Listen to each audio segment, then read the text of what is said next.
안녕하세요. 이 작가입니다. 여러분들 모두 잘 지내셨나요? 저는 열심히 신작을 쓰면서 지내고 있는데요. 최근에 남주 캐릭터가 잘 안 잡혀서 무척 애를 먹었어요. 지금 쓰는 신작이 5번째 작품이다 보니 남주 캐릭터의 특징을 구상하는 게 더 어렵더라고요. 기존에 제가 썼던 캐릭터와는 차별점을 두고 싶은데 그런 특징들이 잘 떠오르지 않았어요. 그런데 때마침 이런 제 고민을 해결해줄 아주 좋은 작법서를 접하게 됐습니다. 바로 캐릭터 심리사전이라는 책인데요. 감사하게도 부키 출판사에서 협찬을 해주셨어요. 미국 아마존 글쓰기 분야 초장기 베스트셀러라고 해서 기대감을 갖고 끝까지 읽어봤습니다. 심리학자가 직접 쓴 책이라 그런지 내용이 정말 알차더라고요. 웹소설은 물론 스토리를 창작하는 모든 분들에게 도움이 될 것 같아 오늘 영상에서 소개해 드리려고 해요. 더불어 구독자 6,000명 달성 기념으로 구독자 이벤트를 진행하려고 합니다. 영상을 보신 뒤에 댓글에 도서 제목을 써주시면 5분을 선정해서 캐릭터 심리사전을 선물로 보내드릴게요. 여러분들의 집필 활동에 큰 도움이 되실 겁니다. 캐릭터의 심리를 왜 잘 알아야 하는지 소설을 써보신 분들이라면 충분히 이해하실 텐데요. 독자들의 마음을 사로잡을 찰진 대사와 흥미로운 사건을 만들고 싶다면 가장 먼저 캐릭터의 성격을 알아야 하기 때문이죠. 캐릭터의 성격이 곧 인물의 선택을 만들고 그 선택이 인과관계를 이루면서 개연성 있는 스토리가 만들어집니다. 자, 그렇다면 어떻게 해야 생동감 넘치는 캐릭터를 만들 수 있을까요? 캐릭터 심리사전 서문에 보면 독자의 관심을 사로잡는 캐릭터는 자신만의 방식으로 움직이며 그만의 고유한 생명을 갖는다라고 쓰여 있는데요. 저는 이 고유한 생명이라는 게 그 인물만의 세계를 뜻한다는 생각이 들었어요. 본서에 나와 있는 예로 살펴볼게요. 여기 안타깝게 교통사고로 자녀를 잃은 부모가 있습니다. 어떤 부모는 입을 꾹 다문 채 일을 하러 나가고 혼자 있을 때만 흐느끼고요. 또 다른 부모는 친구들 앞에서 큰 소리로 통곡하며 슬픔을 숨김없이 표현합니다. 또 어떤 부모는 아무렇지 않은 척 일상을 살아가기도 하고요. 이처럼 같은 상황에서도 슬픔을 표현하는 방식은 모두 다를 수 있어요. 만일 내가 만든 인물들이 다 비슷한 말과 행동을 하고 있다면 캐릭터를 다시 점검해 봐야 합니다. 캐릭터가 자신만의 방식으로 행동할 수 있도록 작가는 언제나 인물의 내면의 소리에 귀를 기울여야 해요. 그리고 1장에서는 현실에 존재할 법한 캐릭터 만드는 법을 다뤘는데요.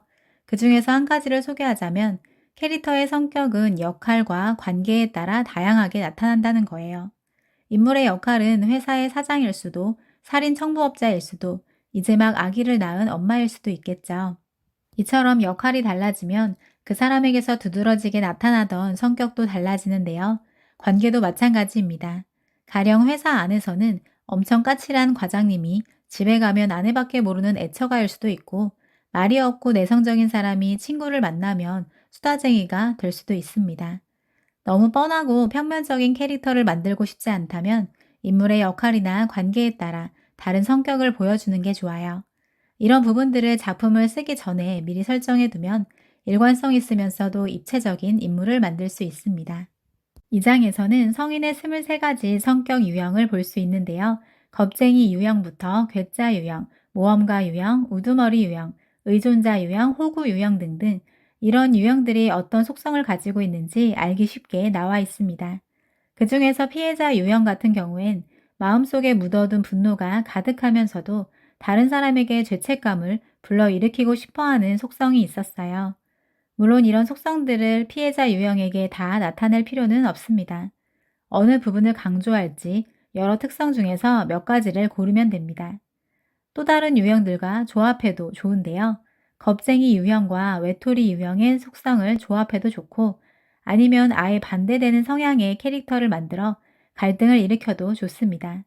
남을 지배하는 조종자 유형의 인물과 다른 이에게 의지하는 피해자 유형의 인물이 같이 나온다면 극적인 사건을 만들 수 있어요. 저도 신작을 쓸 때 캐릭터 심리사전을 보면서 캐릭터 설정에 많은 도움을 받았는데요.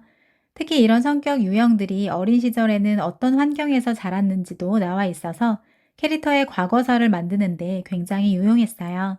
또 성격 유형별로 선호하는 직업도 알 수 있어서 캐릭터의 직업을 설정하기에도 훨씬 수월했습니다. 캐릭터 심리사전을 더욱 잘 활용하는 방법을 알려드리자면 유형별 특징에 나만의 상상력을 더해보는 거예요. 자기 과시 유형의 특징을 예로 들어볼게요.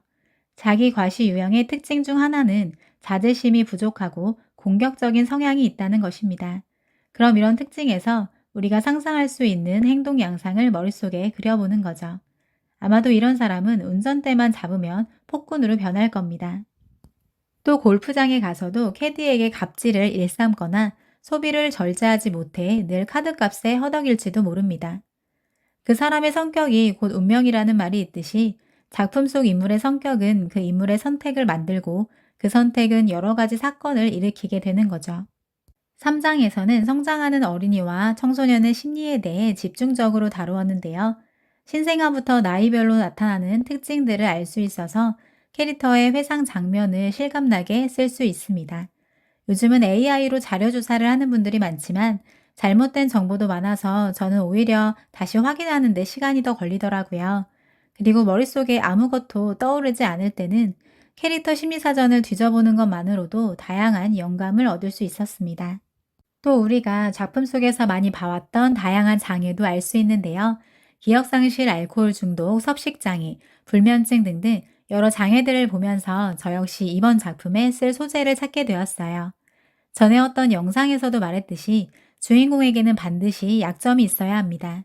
그 약점을 보고 독자들은 주인공에게 연민이나 동질감을 느끼고 그의 선택을 응원하기 때문이죠. 마침내 약점을 극복하는 모습을 보고 열광하고요.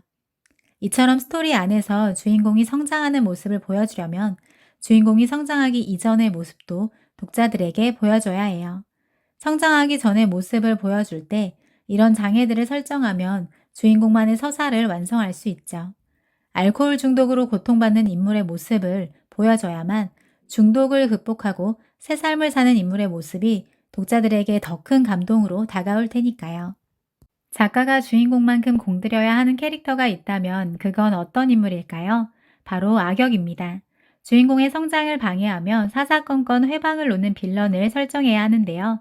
5장 범죄자의 유형과 심리를 보면 가정폭력범에서 사이코패스 같은 반사회적 인격장애, 사기꾼, 스토커 등 아주 다양한 범죄자들의 특징을 알 수 있습니다.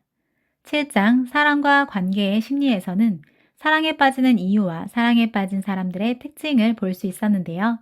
전 개인적으로 불륜의 5가지 유형과 이혼 부분이 무척 흥미로웠습니다. 그리고 33가지 직업의 심리적 특징도 자세히 나와 있어서 인물의 직업을 구상할 때 참고하시면 좋을 것 같아요.